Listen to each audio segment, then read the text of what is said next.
Hello, hello. Hello. Six weeks. Meet again. Week 6. We haven't killed each other yet. We Almost. Almost. I told you, if we ever film that behind the scenes shit, we got it made. 1925 After Dark, that's for sure. Welcome to the 1925 or to 1920 Giants podcast. My name is Tom Scavetta, joined alongside by George Bristol and Nick Godin. Fellas. How you doing? How you doing, guys? What's up? Shall we What a start? week. Cheers. Cheers. Cheers. Tom, pure vodka? Yes. Gasoline? What are you drinking? George gave it away. Just a little rum tonight. A little rum? Nothing wrong with that. I think your camera had some rum. Keeps freezing, buddy. That snowstorm is killing me. Nick, what do you got? What do I got? I'm having a vodka and tonic tonight. Is that okay, George? It's all right. It's all right. What do you got, buddy?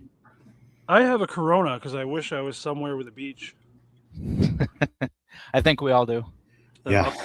Hell. 18, 20 inches of snow so far this way. So that should be interesting over the next couple of days. Folks, if you're new to the channel, we are 1925, the New York Giants podcast. Make sure to check out our Facebook page, our Instagram, which is same handle, and YouTube, a little different, 1925 podcast, Big Blue. And George, we have I've personally interviewed her once before. It's part of our previous show, but why don't you do the honors? So tonight, 1925 proudly presents New York Giants fangirl, arguably one of the biggest New York Giants content creators in the space. Adrianna, welcome to the show. Thank you. Thanks for having me, guys. I'm excited to be here. Thank you. Welcome aboard. Welcome aboard.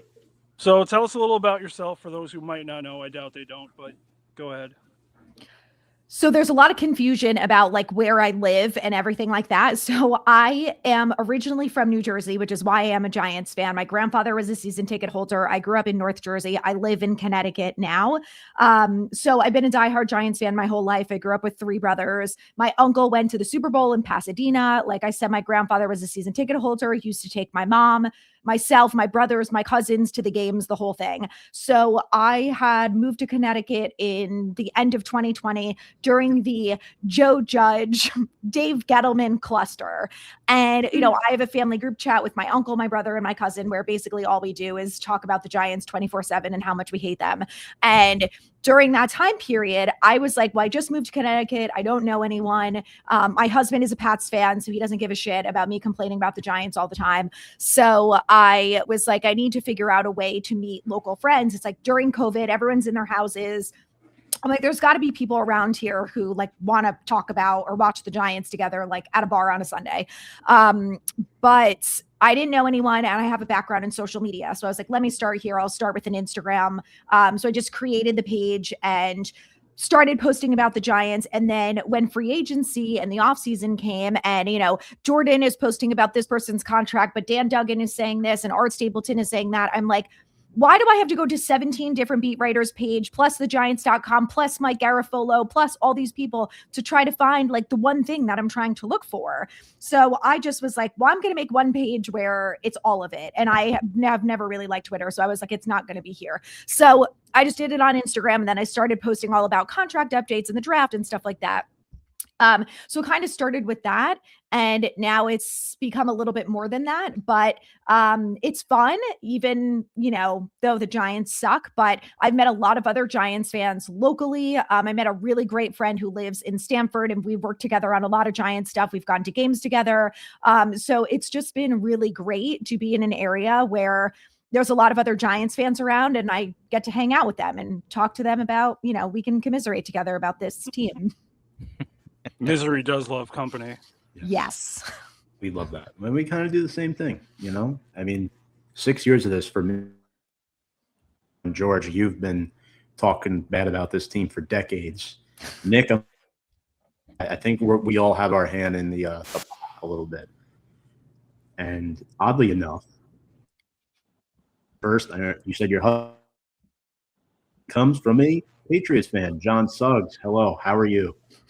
appreciate you very much. And that's one thing we love about our all different fans, mainly Giants, of course. But can you tell us what made you? I know you kind of touched upon it a little bit, but you have a couple YouTube channels.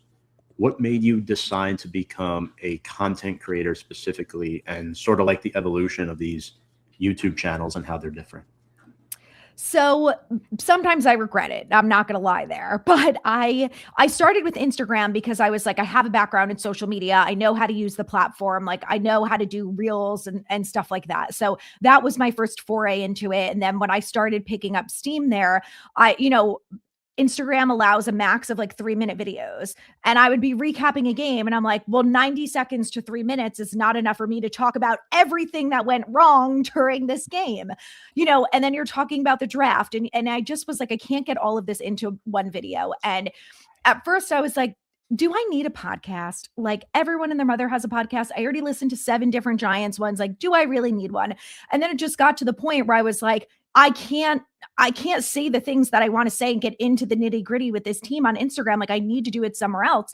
And I just felt like a podcast was the only platform that made sense. So I started it. It was called Everything New York Giants. I started there on YouTube and podcasting. And then I ended up signing with Believe a little over a year ago. So that's been great. I kind of changed the podcast name to Empire State Sports Report, which I'm probably going to make changes to again. But then I was doing well with that. And because I was growing on Instagram, I was starting to get to know some other Giants fans and other creators. And that's how I got set up with Giants Collective, which I do every Tuesday and Thursday with the entertainer Bad Dog and Anthony from Fireside Giants. And then I actually had found this company called Fan Arch. I found it on LinkedIn.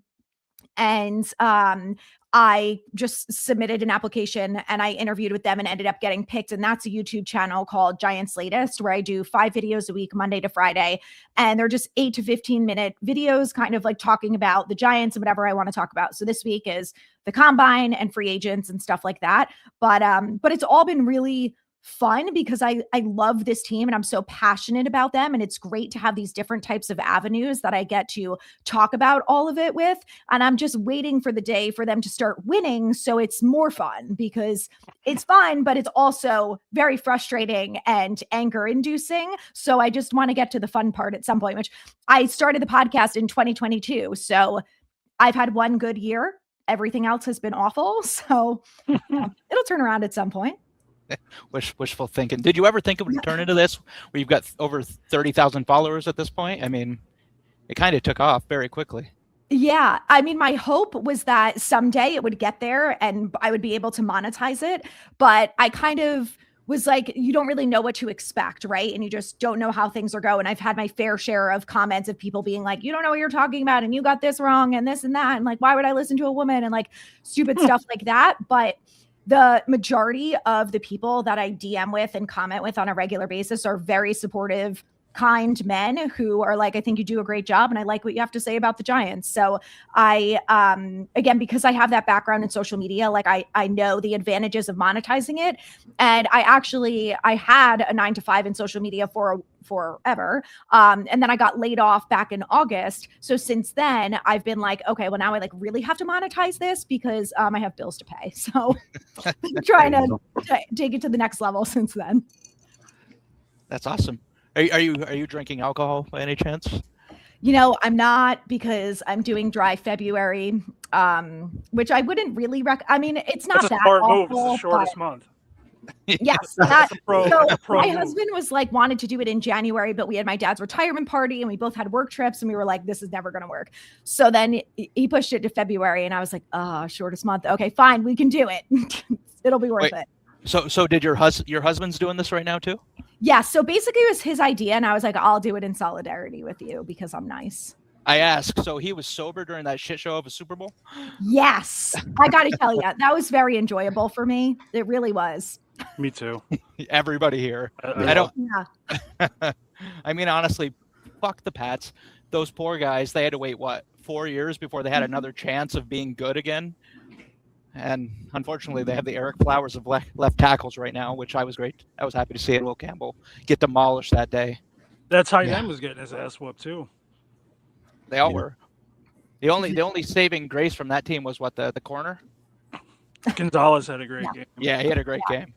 He was all But with over. that being said, fuck the Pats.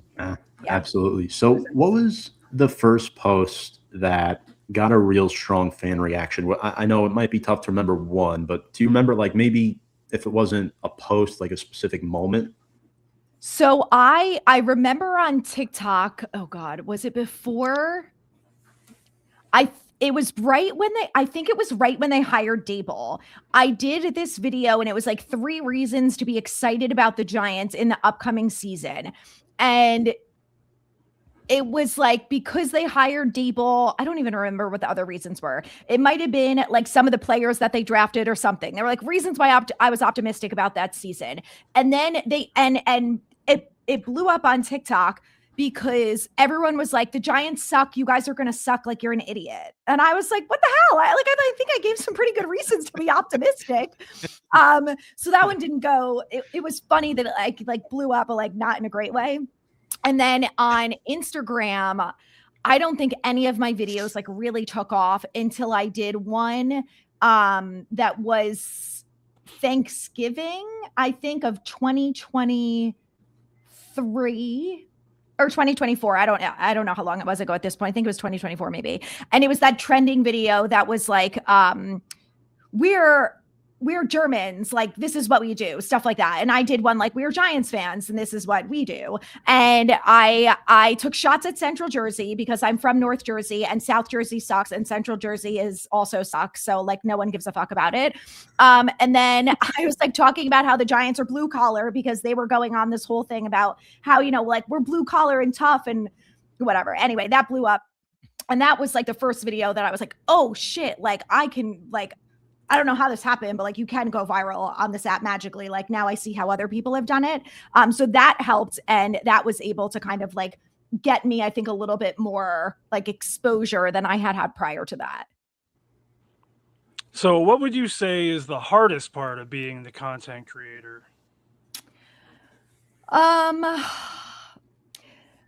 think, I mean, part of it is the fact that the team is so bad. Like if the team won 8 games a year, I think it would be a lot easier to grow. But the team is so bad. Like for the last 2 years, 3 years, really, I have gotten DMs from other fans in October, and they're saying, I'm not watching Giants football for the rest of the year. I'm taking back my Sundays. I'm enjoying my weekend. And like, no disrespect to you, but I'm not going to care about the Giants for the rest of the year. And I'm like, I don't blame you. Like, I literally don't blame you. I'm psychotic, so I can't stop even if I wanted to.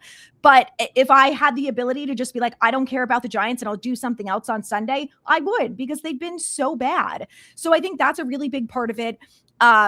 And I just like, even if they were the Steelers, like, could you just imagine? And I know as podcasters, like you guys get it. Like if they just won games and had a chance at the playoffs, like the whole season is different. Everything about the season is different. You're excited to go to a game in November, December. I haven't been to a December game in years because I'm not paying to go to that. So it's just that I think is really tough. And that's one of the reasons why I consider talking about the Yankees, because I'm like, at least they don't suck every year. Like you have hope that the Yankees at the very least are going to go to the postseason and they're going to make a run. So people are invested.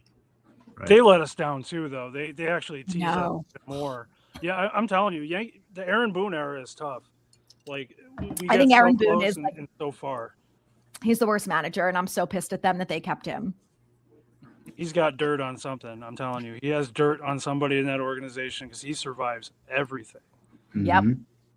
The Mets don't have to worry about it because the Mets, I don't even know if they play. Do the Mets still play every week, or they give them like time off? How's that work? Hey, George, just remember you guys fired Girardi after an ALCS. Yeah. Did Girardi win a championship? Oh, not as bad as Boone. Yeah. Listen, I will not argue that Mets Yankees because I will always come out on the losing side of that, Nick, right? Yeah, you don't have that going for you. No one likes the Mets. Once you get out of Queens, it just gets worse. Yeah. I can see that. Do you so Adrianna, do you ever hold back takes because of potential backlash? Like you seem to be more outspoken nowadays, like but sometimes in your head are you ever thinking maybe I shouldn't post this right now, maybe I should wait a little bit, something along those lines? Yes.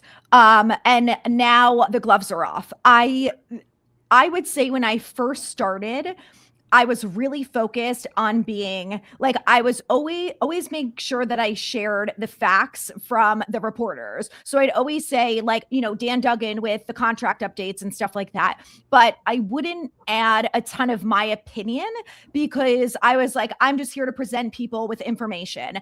And then I was doing so many videos that were like, me as the person, as like the face of this, that I'm like, well, people are coming here. Like, I'm getting asked, like, what do you think about this signing? Do you like this person? Like, what do you think of the coach? So then I started to do that. And I developed a relationship with some people in the Giants building. So then, you have that in the back of your head and you're like, well, I don't want to completely rip them to shreds, even though they only won 3 games this year, because like, I don't want the people that I know to like feel bad or whatever.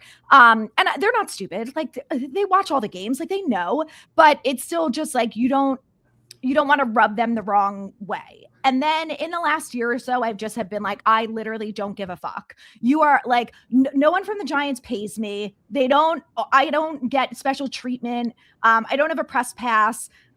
They don't like allow me to interview anyone. So I'm just like, I don't care. And the Steve Tisch thing has sent me over the edge where I'm really like, I don't give a singular fuck about what anyone has to say. So it's a tough line to walk though. And I do feel for people who don't want to get involved in that and they don't want to speak on whatever the topic is, whether it's Tisch or something else. Like, I fully get it. I have had a lot of times where I have felt like I don't want to have like that type of take. But now I just don't care. And I'm just going to be very honest about how I feel about things in the organization, how it's run, whatever. Because what are they going to do? So that's actually a big part of our show. We wanted to have like the barroom feel, say what you want. No one pays us, obviously. And poor Singh, the Giants Singh, when we hit him with that Epstein question, I mean, nicest guy. He was just like, Oh, and fuck. he did answer it, but he was like, holy shit. Because we don't give anybody the questions we're going to ask, so don't be scared. But I mean, he was just like taken back from it. But we actually got DMs and comments about it. I love that you're talking about that stuff. You're not hiding from it. It's it's not all puppies and rainbows. Like, a lot of this team is pretty guttural. So I'm glad you answered that way. That was impressive. Yeah. And that's once I started getting comments, like I would get a couple when I first started it, there were a couple comments of like, why are you talking about this? It's not related to football. And I was like, oh my God, like, I know there's dumb people out there, but like, do you know who Steve Tisch is? Like, I'm not talking about Robert Kraft or some like random, like Prince Andrew. Like, Steve Tisch is the co-owner of the Giants. He literally fired Brian Daboll. Like, what are you talking about? I have every reason to discuss this.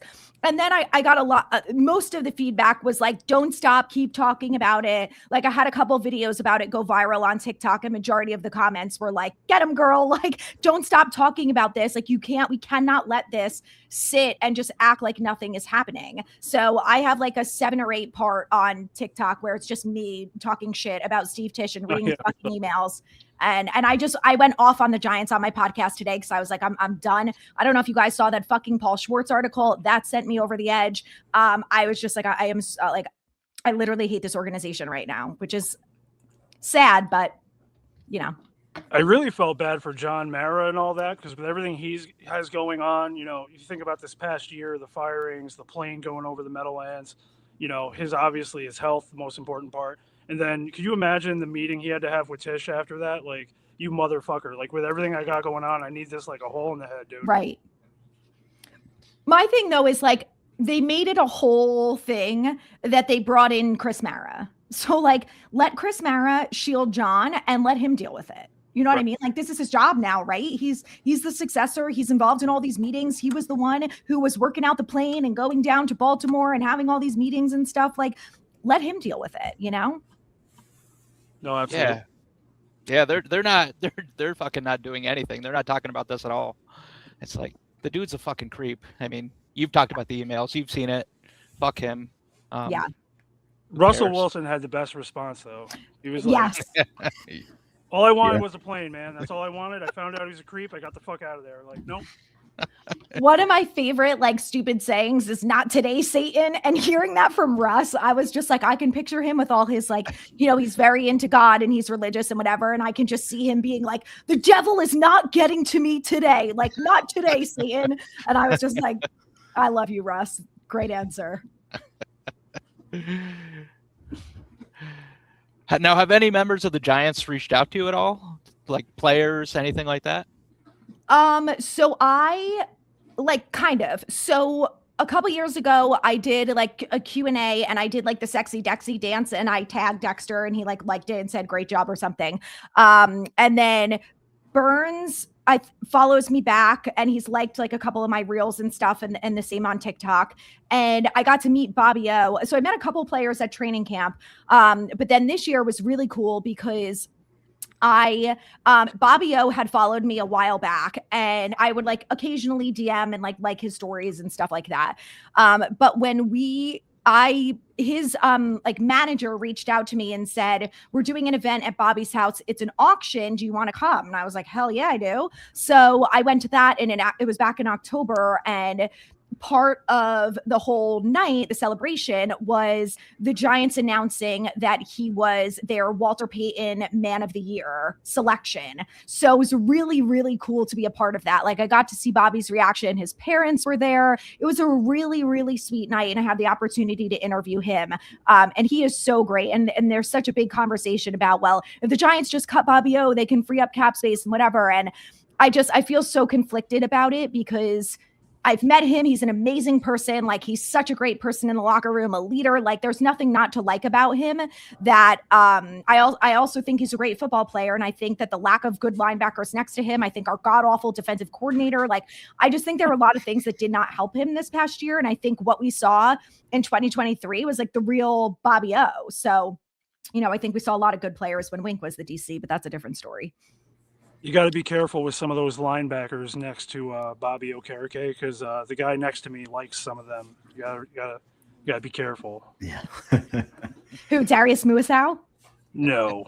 I don't think anybody likes Darius Muasau. Yeah, we kind of like McFadden, but he wasn't available this year, and that kind of I thought brought Bobby O's play down a little bit, as where he still had phenomenal numbers, but people, oh yeah, he's slow, but he's a run stuffer. He's not a pass coverage guy. I mean, McFadden was more the blitzer, and they didn't have that this year. And I think the guys that constantly paired him next to were just god awful. And it's really unfortunate. But I love how you bring up Bobby O. I do think he's also a great person to be around. And who is one player you'd love to interview that you haven't gotten to yet?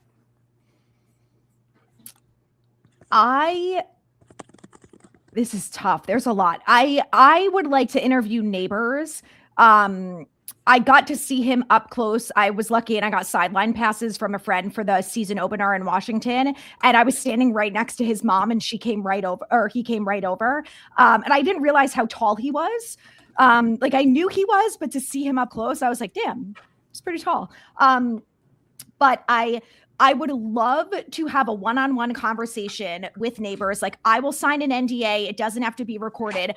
I want him to tell me the real scoop about Brian Daboll and like what the whole situation was there, because he repeatedly said it's not the quarterback. He's kind of like made some comments and some faces about things. And I just would really like him to spill the tea on everything. And I think he would, as long as like nothing was recorded and stuff and like things never got out of it. But I also love watches and I love like fashion, and he's also really into that. So I think he would be a fun interview from that perspective too. Like I think we would just have a lot to talk about even outside of football. So you mentioned interviewing him, but not necessarily online. Have you ever rage posted and then deleted something like, oh fuck, I should have never said that? No, because I that is the one thing that I'm careful about. Like I'll let loose on the podcast. Sometimes when I do the podcast, I'm like, no one's going to watch this. So I just say whatever I want. And then afterwards, I've kind of been like, maybe I shouldn't have said that, but not enough for me to take it down. Like I stand by it. I'm just like, that probably could have not been said into public. But I'm usually good about social. Like when I do reels and stuff like that, sometimes on TikTok, I'll kind of just say whatever, but usually like I like to make the videos that I do to be more like informational for the most part. So I try to make them not me just like saying like the first things. I do that on stories though sometimes. So it just depends, but not anything that I've been like, oh my God, I can't believe I did that. So transitioning into the current state, excuse me. How does this rebuild feel? Obviously it's in its infancy. We're looking for anything, right? As fans, like we're just hoping and praying, and we just hope to God this comes to be something better than it was prior. What does this rebuild feel like to you currently? The thing that I like the most about it is that I really feel like there's monumental change being made inside the organization.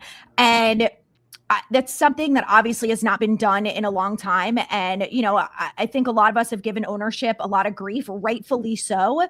But I will give John Mara credit for finally saying, like, obviously what I have been doing is not working, and I am willing to hand over the key to John Harbaugh, and I'm willing to make changes and get rid of Kevin Abrams and demote Ronnie Barnes and do, you know, whatever it takes to finally get this team back to respectable. So, you know, I wish it didn't take like 4 days for that to fully happen, but it doesn't matter. It worked out. They signed the contract. He's the head coach. It's fine. So to me, that I think is the most important thing to come out of this whole like rebuild, if you will, because this is something that so many of us have not seen in our Giants fandom, where there's been this type of change inside the building. Like when I saw that alert about Kevin Abrams, I was like, there is no way that this is legit. Like I really just couldn't believe it, especially so soon after Harbaugh was fired. I was like, God damn, they really like let him do it. And thank God.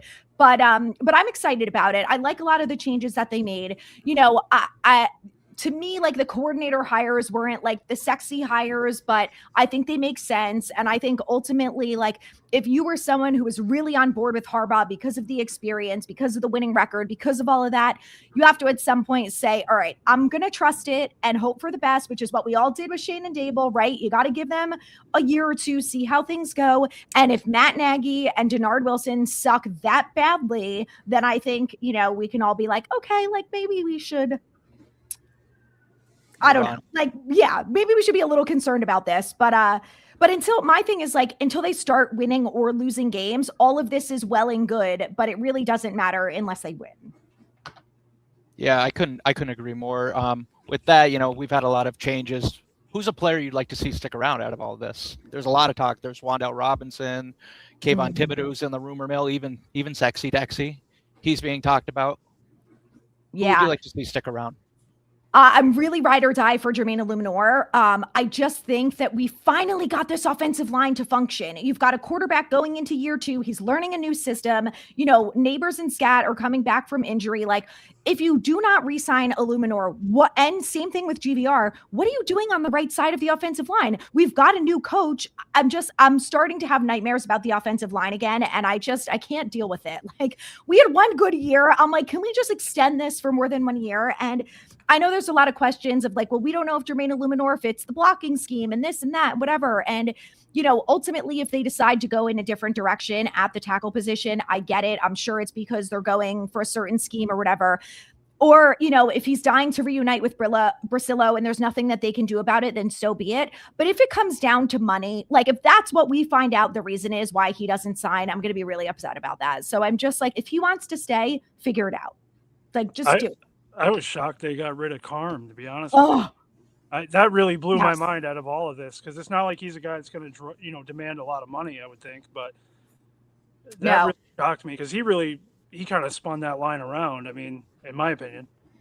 Big time. I mean, I had people being like, why do you care about Carmen Brasillo? The offensive line sucks. And I'm like, okay, I don't like to argue with people on the internet, but when you're spewing false news, I am going to argue with you because you're fucking wrong. So then I had to make a whole video of like all of the reasons why the offensive line was better under Carmen Brasillo. And I'm like, look, at the end of the day, if he said to John Harbaugh, I think you're a great coach, I just want to follow Dable because that's what I want to do, then so be it. There's nothing that we could do about it. You can't hold him hostage and force him to stay. But if it was Harbaugh who was the one who was like sayonara, like what the fuck are you doing? I mean, again, I know you got to trust some of his decisions here and there, but he has not dealt with this offensive line for the last decade like the rest of us. And again, we don't make decisions. It doesn't really matter what we think, but I'm just like, I mean, anyone who's watched the Giants repeatedly knows how bad the offensive line was, that I'm just like, you can't just let him walk out for nothing. I don't like it. I agree. I think we're all big Carm Brasillo advocates here on the show. Hopefully Mike Bloomgren, he has huge shoes to fill in. Yes. Nothing against him at all, but that's not going to be an easy job. That's for darn sure. Now, speaking of like coaches, let's go over to players. If you had to defend one Giant that fans, in your opinion, trash too much, who would that be? Oh, That's a good question. A good question. Yeah. I mean, I feel like I did have to defend Jermaine Illuminor a lot because people were like, he had the most amount of false starts. I'm like, he was tied, first of all. Get it right. Like, if you're going to say that.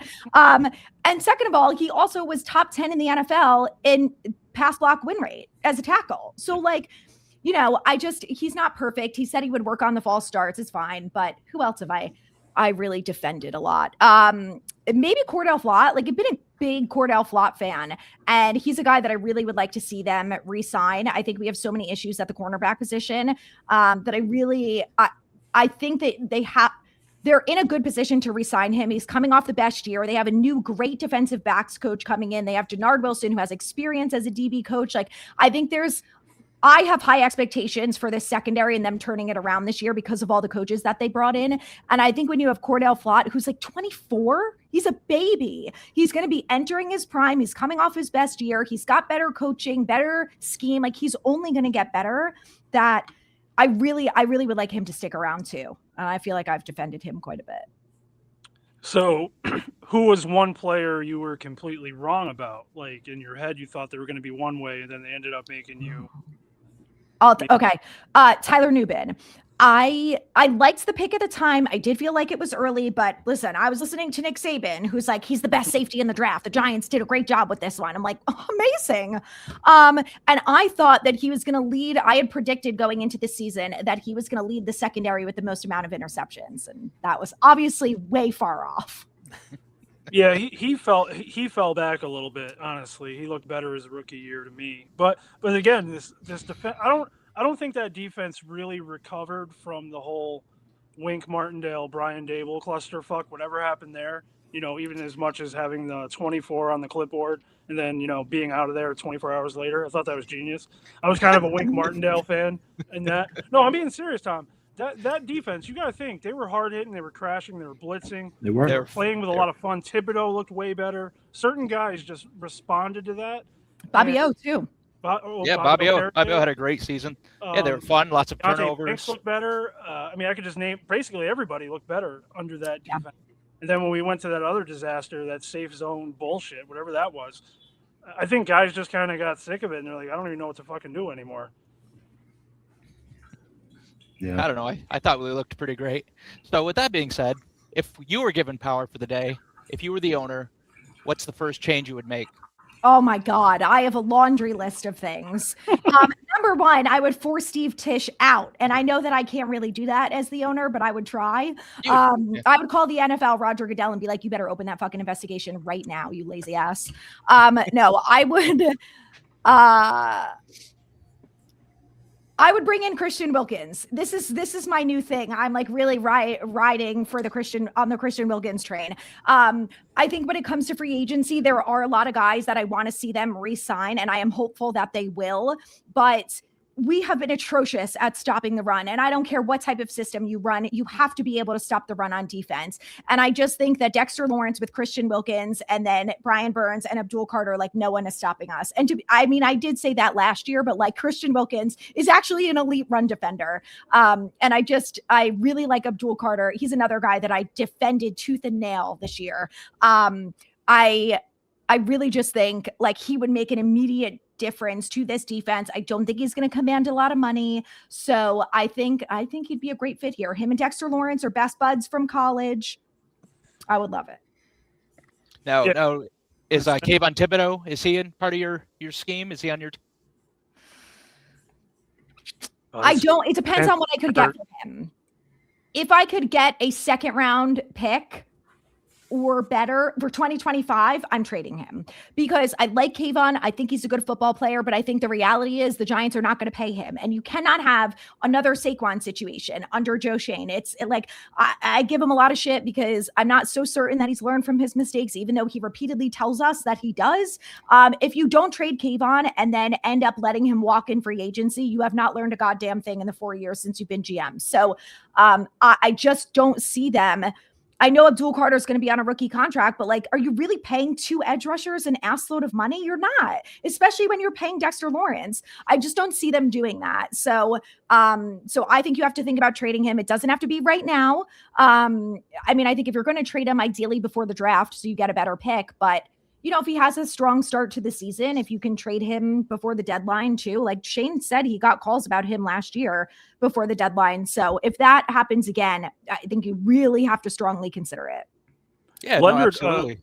Sorry. Yeah, he cuts me off all the time. I'm used to it. Well, you do that half in, half out thing. I don't know where you're going with it, George, you didn't hear a fucking word. You were just ready to talk. We love each other. But with Kayvon Thibodeau, though, he's never healthy either. He's never on the field. So let's say we have a team right now that's going to make it to the playoffs. Is he even going to be there? Is he going to contribute? Yeah, it's fair. Yeah. I don't know. That's my whole thing with Shane is like the lack of proactiveness that he has shown year after year is so infuriating. And like, I get it. If someone was offering him a 4th round pick, I also would have hung up the phone. But if he realistically was getting a 2nd round pick for Kayvon early on in the season, why are you not doing that? And his whole thing is like, and he said it again today, is, you can never have too many pass rushers. Okay, but like if you're not going to pay him, then trade him. Do something about it. So I think he loves pass rushers, but I just don't think he's going to sign Kayvon. So like maybe you love them, you just don't love him, which is fine, but then trade him. So when we had Leonard Marshall on the show, I thought he had a pretty good take. You have Kayvon for 1 more year. Make him and Carter duke it out, and whoever wins and gets that starting role, and the other gets relinquished into whatever fits. You got to remember too, Carter in this year, he was kind of persona non grata for a while. He came on at the end, thank God, because I was starting to get sick of his shit too. But Kayvon does have injury problems, and without that, he can't even be on the field anyway. Yeah, absolutely. Quick shout out here to Tudo tuning in. Appreciate you, Tommy and Adrianna, our Italian paisanos. That's right. George, you have something to say about that? No. Okay. only the good half. Yes, absolutely. I think I'm up, right? Yeah. What we've kind of talked about takes, right? And Kayvon Thibodeau, I think that's a good take, whether you view it one way or the other. But what's one of the most delusional takes you see repeatedly that's out there that you're kind of just sick of seeing already? I mean, I saw some people around like week 17 before we played the Raiders saying that we should trade Dart and take Mendoza. And even after that, with us still having the 5th pick, I have still seen people say that we should trade Dart. And that to me is like absolutely ludicrous. That is idiotic. I also am not really on board with signing Linderbaum, and I hope that he re-signs with the Ravens because I just don't think we are in any position to pay over $20 million for a center when we do not have a right guard and a right tackle starting March 9th. So those 2 things, I'm like, I don't think either one of those is a good idea. So while we're on the free agency topic, putting it bluntly, who are we getting the fuck off this team? Who are we going to help pack their bags tomorrow, get them on a flight, get them out of here? 2 or 3 players. Who has to go? Okay, well, Evan Neal's already gone, so we probably don't have to worry about him. Okay, guys who are going to be free agents. There's a few. I don't think wan'dale's re-signing. Like the people who are like the Giants are re-signing wan'dale. I'm like, I don't know what universe you're living in, but it's not the same one as me. And I don't care that John Harbaugh said today that he values slot receivers. No one values a $20 million a year slot receiver. I'm sorry. Not when you're looking at this offense and you're looking at someone who you want to be versatile, who like with Malik Neighbors back, wan'dale is not having 1,000 yards. He's just not. So he's the shortest, smallest wide receiver in the NFL with the smallest arms. Like it's just not happening again. Let him go to the Titans and reunite with the rest of the Giants over there. Yeah. I think I like wan'dale. I'm not like dying to see him go. I've already decided that he's not coming back. So it's fine. I'm over it. Who else? Jermaine Illuminor is one that I would be really upset about. Graham Gano, ciao. Sayonara, adios, cut the contract. Thanks for all you did. It's enough. Goodbye. Adios. Another one, Joshua Zudu. Ciao. Oh, he stinks. He's going to be a free agent. Thank God. Get him off this goddamn team. It's enough. Not good. I will say this, though. I think if they don't get another receiver to help Neighbors out in the draft or whatever they do, I think you're going to miss wan'dale. I really do. Yeah. I'm kind of a wan'dale guy. But if you're going to replace the number 2 spot with somebody other than Darius Slayton, I'm good with it. But if you're not, it's going to be a lot of pressure on Neighbors, and then you're going to be stuck with Slayton at that point because you can't really cut him. I mean, you can, but you're going to lose quite a bit of money on that contract. Yeah, I think their plan is they're going to draft another wide receiver, and it's going to be those 2 guys plus Slayton, and then the rest of the guys who are like on the practice squad, which I'm okay with. My thing is like, I just think you can upgrade from wan'dale, and I think their plan is to replace him. But I just think get a receiver who is over 6 feet tall, who can play the inside and the outside, like Malik Neighbors. Like the same thing with Odell Beckham. You could put Odell in the slot and he would take a slant to the house. Neighbors could absolutely do the same thing. So, I mean, I don't think Jalen Hyatt, I was really on board. This is another take that I was wrong about. I was really on board with Jalen Hyatt coming out of college. I was a big fan of his, and obviously that has not worked out. Now, I don't know. He's on a rookie contract, so they might just keep him and see what he can do and just put him on the practice squad every Sunday or make him inactive. But I just think, can't you put him in the slot and throw him like a 3-yard throw? Like I can catch a 3-yard pass. Like he has to be able to catch a 3-yard pass on a slant and be able to utilize that speed. It cannot be that hard for an NFL player to be able to do that. That I'm like, he's still going to be on the roster. I mean, I'm not advocating for him replacing wan'dale. Got to have someone else there. But I'm like, you need someone who is capable, I think, of playing the inside and the outside. And I just think that wan'dale's size limits him from doing that really well with Neighbors back. But I have no doubt that Hyatt would fuck up a slant route too. He'd run that wrong. That's all he does. No, he probably would. So let's say we get rid of wan'dale, which I think we're going to at this point. Like you said, 20 million is too much. Who do we draft in the first round? Is that a wide receiver? No, I think if Caleb Downs is there, I think they're going Caleb Downs regardless. I also really like Sonny Styles, so I would be happy with either one of them. I really just feel strongly that they're going to go defense. Now, Joe Shane did say that just because Neighbors and Scat are coming back from injury, they should be good to go, that's not going to stop them from bringing in explosive playmakers. So maybe that means that Tate or Tyson is not off the table at 5, but I still think there's a lot of good options for them in the second round at 37. So I'm totally fine with them going defense there and then wide receiver later. Like I think there's a ton of guys that they would have a lot of success with then, or even in later rounds. I mean, we'll probably never have the success that the Rams have, but like Puka Nacua was a 5th round pick, and yeah, he's probably an outlier, but the Giants also got Scattaboo in the 4th round. So I think there's good value in those middle rounds if you just know how to scout players right. Yeah, I mean, and that's kind of Harbaugh's specialty too, right? He's for years been picking in late rounds, and he's done a pretty good job at it, where the Giants seem to fuck up every pick we get for the most part. Yeah.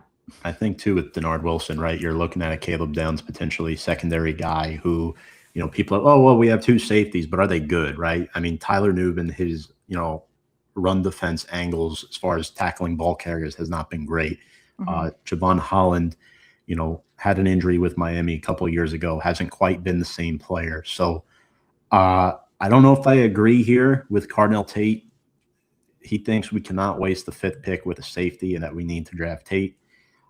Don't agree with that, but I do respect the opinion. I don't see a world where we draft Cardinal Tate at number 5, because then you got 2 receivers on the same rookie contract, one just 2 years behind, and you can't pay 2. You can't turn into the Cincinnati Bengals, if you know what I'm saying. And you still have Dart and Scattaboo.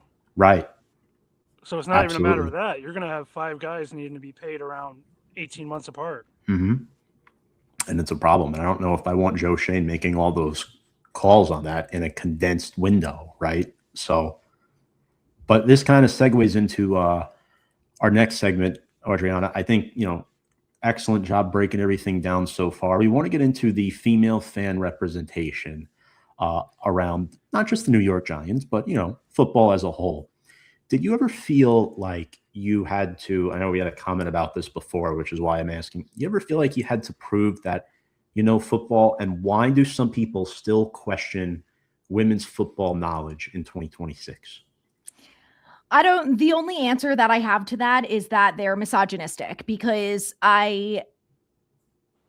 I'm like, if you just watched any of my videos, and I'm not saying that I'm right all the time, I just gave you guys examples of things that I've gotten wrong. Like, no one's perfect. I'm not claiming to be like Adam Schefter, who always, seems to get everything right. But I have spent a lot of time researching the team and the coaches and the players. And I could probably name every single player on the roster. Like, I'm very invested and involved with the team, that I'm just like, if you watched any of my videos, number one, you would see that I'm not doing it to like get attention from men. Like, I'm married. I am like a typical man hater. Like, I'm not out here for the men. I'm out here for the women. Like, I want the women to be more involved in sports and like hang out with me and tailgate with me. And also, I just think it's better for football as a whole, like the more women that are involved. And I get comments from men being like, how do I find a single girl like you who like loves sports like you do? But the only thing is, I just think that they're misogynistic, because I'm like, if you really watch my videos, like I did a video about Christian Wilkins, and I gave 3 different examples and reasons as to why he's a good fit for the Giants. I also talked about the locker room situation. I talked about the Raider situation, the foot thing. Like, I'm not just saying things to say things. Like a lot of the stuff that I talk about too, like even when I was saying before about Instagram, like my videos are researched, and I come to talk to people like with a point. I'm not just like, oh, the Giants are going to go to the Super Bowl this year because they have Jackson Dart. Like, I don't just say things to say things. So I don't know. I'm just like, if anyone watched like more than one of my videos, or, one of them, they would understand that like this, I'm not just making shit up, which like I could if I wanted to, but it's not helping me. Jackson Dart throws the ball far. He's good. Yeah, that's it. Right. I gotta say though, I love my wife, and she's a Giants fan, but she supports me basically, and I kind of like that she really doesn't know a lot about it, because it would just be one more thing to debate with her. Yeah. And I already have enough debates. I don't need to, we don't need to talk about route trees and all sorts of shit with her. But how do the female fans engage with you, whether at the game or at the events? Is it more like a look up to you? Is it like a maybe jealousy? How do they engage with you? I haven't really dealt with any jealousy at all, which has been amazing. I think the most stuff that I've gotten is like, I love your content and I learn a lot from you. And that is like the best compliment that I could ever get. And I've had some women say like, my husband is so impressed with my Giants knowledge because of you. Or like, when we're at a game, I can point out certain players and stuff, and I know who I'm talking about. So that's what I want. Like, I want fans, whether they're male or female, to be educated about the team. And, I know that not everyone is like as psychotic about the Giants as I am, but sometimes I feel like I get these, and like, there's no dumb questions, but sometimes I get some questions that I'm just like, wow, like, where did this come from? Like, please stop believing everything you read on the internet. Wesley Steinberg is not a real account. Like, then I know I'm going to have to put out my annual post of like, this is the time of year. Don't pay attention to what Wesley Steinberg or Pat Leonard have to say. But yeah, I just want people to walk away and feel like, oh, I learned something today. Know more about the Giants than I did yesterday.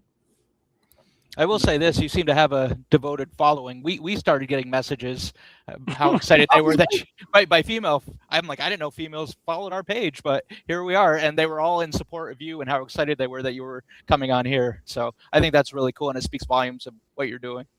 That's awesome. I know I saw Lindsay in here before, but shout out to Lindsay. Her and Yes. I DM quite a bit too, and she's always in my lives and stuff. She's awesome and very supportive. Yeah, she There she is. posted a couple comments for you, and that one too. Definitely agree with that. The funny part about that is I'm an analytics guy, so Okay. every week I look at the Instagram analytics, and what are we, Nick? Like 99.97 male, and 0.03. So the other day we're getting DMs from females that are just starting to like the page, and we're like, oh wow, we're actually going to move the needle with this. We might get up to 1 or 2%. That's awesome. And Yeah. we thank you for that. Yes, I'm happy to absolutely. help. So we're gonna play a little game here. Nothing crazy. We're gonna give you names. You're not gonna know the names. You got to give a one-word answer. Anything that comes to mind about said player or personality or organization member. All right. I'm gonna go first with my favorite player all time, Lawrence Taylor. Lunatic. Amani Toomer. Ooh. Impressive. Ahmad Bradshaw. Beast. Jeremy Shockey. Tough. Victor Cruz. Salsa. Pat Shermer. Too nice. Saquon. Traitor. Daniel Jones. Oh. Got him. Smart guy. I would have went with sucks, but Ron No Gain Dane. Oh, stud. Odell. Oh. Reunion. Scattaboo. Another psycho. Eli Apple. Bum. Jeez. Strahan. Oh man. Traitor. You can't wave the Eagles flag before the Super Bowl. I like Yeah. it. It's true. Mr. Eli Manning. Hall of Famer. Good answer. Tiki Barber. Underrated. I get all the good ones. Steve Tisch. Jail. Oh, fuck, I lost my spot here. Ben McAdoo. Oh, Great hair. Great hair. I was going to say bad hair. That's 2 words. Evan Neal. Lazy. Jesus, I do get all the good ones. Darren Waller. Bad rapper. It might That's be a more good than one. one word. Yeah. John Fail. Mara. How about that, Phil? Mr. Mara. John Mara. Remission, hopefully. Joe Shane.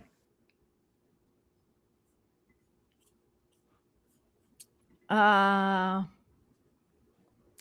too hard. I know that's like a phrase, but we can hyphenate it. Yeah. One of my favorite victims on the podcast in a short time, Brian Dable. Oh, overwhelmed. And Mr. John Harbaugh. Oh boy, high expectations. High expectations. Wow. Very good. You survived the game. You were the test pilot, and it went okay. That was good. Success. Success. The one word thing is tough with some of them. Yeah. Yeah, we practiced it beforehand, like just going over it, and George was answering, and he didn't give us one word answer. Yeah, learn how to speak before you address me, please. Yeah, get fucked. How's that sound? Real nice. This is a You kid show. guys. Yeah. Yeah, my 6-year-old's watching right now. We should have threw Mike Kafka in there for George, and then Nick just would have went Caillou. Caillou. You know what's Jeez. funny? If we would have did that meme of him like now when we had a little more of a following, it probably would have took off. We had a really great meme of Caillou in a coach's uniform. It looked just like Mike Kafka. And That's any awesome. parents out there who know who Caillou is, the little annoying guy with no eyebrows. I've heard of him. Yeah. Oh, I didn't realize he didn't have eyebrows. Oh, it's bad. Caillou is rough. I He missed has- with the last child, but the kids before were in love with Caillou, and it's just brutal. I made it a point to not let my youngest watch it because all he does is whine. Caillou. Yeah. Yeah, Um, absolutely. So, go ahead, bud. No, okay, I'll take it. So just a couple more, Adriana. Have you ever broken something during a Giants loss? I have not. And I said this on a video that I made today because I was getting like the Paul Schwartz article just sent me over the edge, and I was like, I hate this fucking organization. Like they're worried about the optics of Joe Shane, and they're not worried about the fact that they are supporting a pedophile. Like I can't. So, and I was just like, I don't want to hear from any of you in my comments telling me to take the emotion out of sports, because guess who's never punched a TV or a friend or broken anything during a sports game? So I don't want to hear it from you people. You haven't lived. Love it.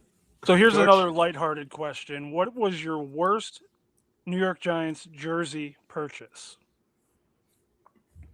Ooh, well, I bought a Saquon and a Jones one after they both re-signed.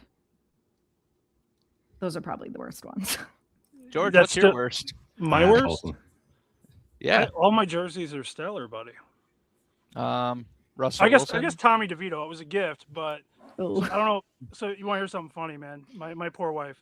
So Christmas game, Tommy DeVito. We all know what happened to Tommy Cutlets. He gets benched, right? The day before, my wife got me a Tommy DeVito jersey, and we're in the kitchen. I have the jersey on. I have the game on in the TV. I'm looking. We're sitting there cooking together, and we're making chicken parm, ironically. And my wife comes up to me. She goes, "What happened to DeVito?" I go, "What the hell are you talking about?" I turn around. Tyrod's in the game. I'm like, "I have no idea. He must have got hurt." So I think my dad was like, "No, they just benched him. They pulled him." My wife looked at me so mad that she just bought me this jersey, and literally on Christmas Day, she's like, "Oh, that jersey's worthless." Blah blah blah blah blah. I was like, "No, I'll still wear it." Yeah. Oh man, that's a tough one. Oh, so how many times have you said, for as long as you've been a fan, that you're done with this team? Every week. When I went to the season opener in 2020. Actually, I've been to the season opener the last 3 years, and I was at the Dallas Cowboys one. And that game, I don't think I've ever been so pissed off in my life, that I went in with high expectations. I'm like, we're going to compete. We're coming off a playoff win, blah, blah, blah, blah. And I left like in the beginning of the third quarter, and it was pouring rain, and it took me like an hour and a half to get home as I'm like driving through this rainstorm. And I was like, I hate this fucking team. I don't want to speak to anyone. I don't want to talk about this team. I am done with them. I hate them. That's a regular occurrence. Love that. Yeah. 2 final questions. Tell us what you have coming up in the future, any events, any plugs you'd like to make. What's going on in the life of Adrianna? So I'm going to the draft in Pittsburgh, which I'm very excited about. Nice. So I'm really looking forward to that because, I have high expectations that it's going to go well. So I'm really looking forward to that. That's going to be fun. And then Giants wise, I'm excited about free agency. So I'm working on getting some guests on my show too, who I think will be fun just as we go through this process. And I want to get some draft experts on prior to that. But I feel like that's really it, because I don't have any like fun Giants related events or anything. I am starting to get into F1. So I'm looking forward to the Grand Prix starting up, and I'm trying to figure out how I can weasel my way into going to one of those this year. So we'll see how that goes. That's awesome. Love it. So George? final question. I know, Tom. Thank you. Final question. Very important question, near and dear to my heart. I'm a diner guy. I love diners. When I moved to upstate New York, the diners are kind of lackluster. What's your favorite New Jersey diner? I guess, or Connecticut. Whatever one you State like. Line. State Line. State Line in Jersey is the best. They have the best honey mustard. I used to go there as a teenager. Like all of my friends would go there as soon as we could get our license. That was like the place to hang. And whenever I'm home, I'm always like, who's going to State Line? And one of my brothers loves it too. So, it's a great place. It's just like a classic diner. The menu's 50 pages long. They have everything, the dessert case when you walk in. Nothing better. What's your go-to meal? It depends. I usually like breakfast. I like pancakes or like a really good omelet with pancakes too. One of my faves. And everyone loves diner coffee. Gotta have that with it too. Yeah, absolutely. Is this the one on diners by you? Yeah. We have What's a that? couple by us that are pretty good. But you don't have a lot of diners in upstate New York. That's really No, unfortunate. we have diners. They're not. We're starting to get a few of like the prototypical like Greek diner in New York City. There's a few of those that come up here, but it's never the same. It's kind of like the pizza places. It's good enough to get by, but it's never what it could be. You know what I mean? It's like the bagels. Like the bagels in Connecticut are fine, at least the ones that I've had. And then I go to Jersey, and anyone who lives in Bergen County, if the B&G in Ramsey on Main Street is the best bagel place. It's so good. Every time I'm home, one of my brothers just had a baby, and I walked into B&G, and I was like, "Oh my god, I fucking love this place!" And I just left with like 15 bagels. and then you just went home. You didn't even see the baby. Yeah, right. I'm like in the back of the car, like taking some of the bagels out of the bag. Like, I got to take these home to Connecticut with me. That's great. Wait, 3 you're talking about off of 303 by Tapan over there? Because I've been to the same one, the State Line Diner. State Line is in Ramsey on Route 17 Ramsey, okay. north. Heading towards the stadium. Got it. Okay, because there's one on 303 too. So they're like, Oh, I wonder if might be the same chain, same business, maybe. Yeah, I wonder. Yeah, they're named the same thing, so they must be connected somehow. I'll have to find that out. Yeah. Oh, it's so good. Now I'm going to Jersey on Sunday, and I'm going to be like, I got to make a pit stop at State Line. There you go. Absolutely. Well, we just want to thank you, Adrianna. This has been great. Folks, make sure to go check her out on all of her social media. We'll have that scrolling across our ticker for just a minute there. All of her YouTube channels at Giants Latest, Empire State Sports Report, and the Giants Collective, where she's with the entertainer, Bad Dog, and Anthony Robardo of Fireside Giants. Nick, George, any final comments here? No, thank you very much. It was a pleasure having you here. Yeah, no, thank you. It was a lot of fun. Thank you guys. You corrupted us. We typically don't swear, but you brought it out in us, and well, there's no looking back from here. Tom Tom is the guy who's really unhinged, and he goes all over the rails, and me and Nick got to bring him back, and it's just a pain in the ass. So thank you. He finally took the back seat, let us do our thing for once. It was actually a nice chat for sure. Thank you so guys. much. Appreciate it. Appreciate your time. On behalf of Nick Godin, George Bristol. So we're doing this next week again, eh? I guess so. Lucky number 7. Me and Tom are. Where am I going again? I don't know. First off, put me the fuck back over there. I want my insignia. Why are you blinking, Nick? I was just being your eye. Nick, you look like you're working at Abercrombie tomorrow or something. This whole getup you got. George, you look like you work at a record store that nobody comes into. I thought with the timing of that, it would be a nice time to quickly click George off the screen. That might be clip material in the future. So one day I will possess the power to clip you guys, and then it's over. Yeah, we're gonna have some trendy clips in a couple years. Thank you, everybody. Sure. Thank you, everybody reaching out to us in the DMs, comments, likes. We appreciate it. This one's for you. Cheers. Cheers. Go Giants.